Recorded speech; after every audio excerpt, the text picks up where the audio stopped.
So I made a video a few weeks ago about the Galaxy S7 Edge, and that video was just so well received, I thought we might do it again about the Galaxy S7.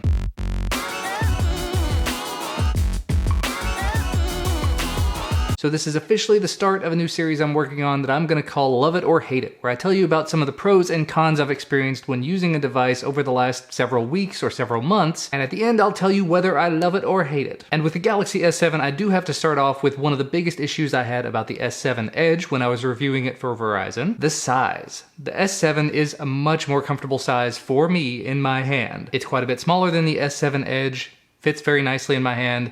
It's still a little difficult to do one-handed things, which you don't necessarily notice unless you've only got one hand to use at the time. I've spent a lot of the last 5 months holding a baby, so I've had one armful of baby, one handful of phone for most of that time. And in addition to having an excellent size, both the S7 and the S7 Edge are just beautiful devices. Glass on the front and back, very stylish, very nice with a metal band all around it. Beautiful. Now the downside of that is it's slippery. I actually dropped the S7 on day one. Literally right after I took it out of the package, I unboxed it, I walked upstairs with it, I dropped it on the bathroom floor.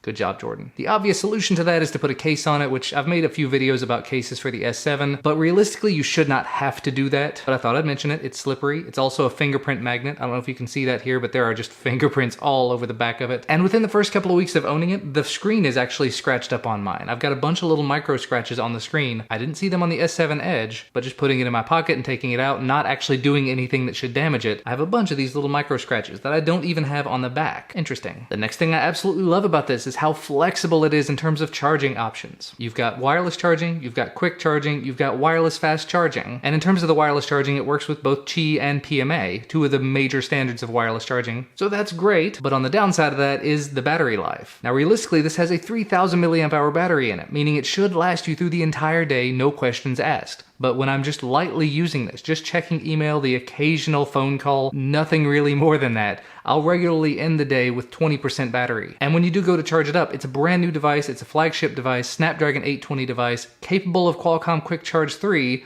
it only does quick charge 2. Again, I'm complaining over next to nothing there. When you do drain the battery on this, which you will inevitably do very, very quickly, plug it in or stick it on a fast wireless charger, you'll be back going in less than an hour and a half. The other side of that, the S7 Edge, it does have a 20% larger battery, 3600 milliamp hours, but when you're talking about something that has a very difficult time making it through the day when you just barely use it, and I've heard there are some software updates that are supposed to fix this, but I have not received any yet, 20% larger than not terribly good is still not terribly good. Same kind of issue that Samsung had with the S6 and S6 Edge, propagated onto a newer device. The next thing that I loved about it, waterproofing. My family and I went to Great Wolf Lodge a few weeks back, and I was able to take the S7 and S7 Edge, go into the pool or the hot tub or whatever else with them, go underwater and use them for filming, use them for taking photos and everything. It enabled me to take pictures and videos of my son's first time in a hot tub or a pool. That was great, I love that. The downside of that is there is some weird quirkiness when it comes to using the camera or using any of the functions in or around water, because it registers pretty much anything as a touch, meaning water or even just wiping it on your shirt. I don't think I've ever used another phone where wiping it on your shirt registers as a touch. It's just that sensitive. Now you can sort of work around the recording and photo taking thing in the water. Like I was saying, when you go to put it in the water, it registers the water as a touch, so it a lot of times will stop the video you're recording or it'll take pictures or things. If you switch it to use the volume buttons as recording or take a photo, whichever you'd prefer to do, then when you put it under the water, you can start and stop your video or take photos using those volume buttons. So kind of a workaround. That does lead me to the other thing that I really love about this device, and that's the camera. There are a boatload of different options in terms of the camera. You can go up to 4K video, 1080p 60 video, with stabilization built in up to QHD, so not 4K stabilized, but anything under that can be stabilized, even 1080p 60. Plus you have very high quality video on the front-facing camera, which is stabilized up to 1080p. And that does lead me to the downside of it, and that's the camera software. It is so quirky, it's so buggy. It's really hard to put my finger on what's exactly wrong with it, but if you're using stabilization, there's a lot of jerkiness to it. It's not terribly good stabilization. And if you're using front-facing camera with stabilization, it tends to sort of hunt for what it's supposed to stabilize on. It looks for faces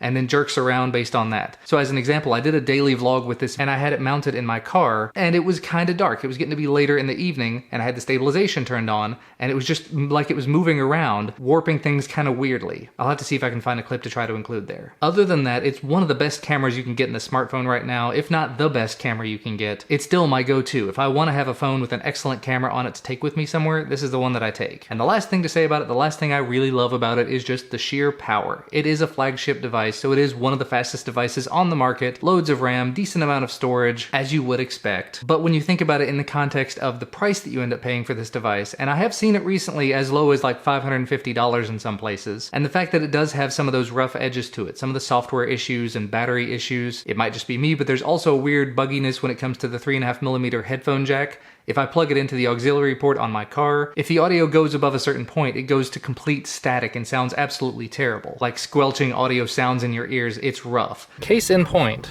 There is an app for it. You basically just have to scan this on your device and it'll take you to the App Store. The app is called iDiskMe. And without any further ado, I'm just going to go ahead and tear into it. As soon as I hit that orange line. Packaging, taking it out. Oh well. Static. But this is it. This is the iDisk. That's all there is to it. Basically, you got a little end cap on. No static. I can't get it to reproduce on any sort of wired headphones or speakers or anything, but my car has not had any issues with any other device other than the S7 and the S7 Edge, so there's got to be something in here that's the problem. So all in all, I told you I would give my verdict, love it or hate it. I'm gonna give this a love it. I absolutely do love this device. It's thin, it's beautiful, it's got terrible battery life, it's got an amazing camera though, and an excellent screen. If you can find it in the $500 range, it is absolutely a steal. I paid over $700 for this device, and I'm still very, very happy with it. When you think of it more as a 4K camera that you can take underwater with you, $700 becomes very, very reasonable. $500 becomes a steal. And that's gonna wrap the video up for me for today. As always, thank you guys so much for watching. Let me know if I missed anything about the S7, anything that's terrible or anything that's wonderful about it. Leave a thumbs up if you liked the video. Leave a thumbs down if you didn't, that's fine too. Subscribe to receive more videos when they become available. We'll see you again next time.